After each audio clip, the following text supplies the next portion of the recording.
మామూలుగా పురుషులు స్త్రీలపై మహిళలపై దాడి చేయడం అనేది మనం గత కొంతకాలం క్రితం మనం చూసాం.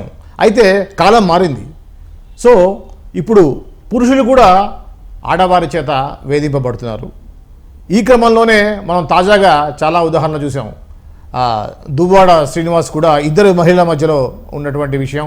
అదేవిధంగా రాజ్ తరుణ్ విషయంలో కూడా లావణ్య అనే అమ్మాయి ఇప్పుడు ఉన్న పరిస్థితులు చూస్తూ ఉంటే ఆ అమ్మాయిదే తప్పులాగా కనిపిస్తూ ఉంది. కానీ రాజ్ తరుణ్ వేధింపబడతా ఉన్నాడు.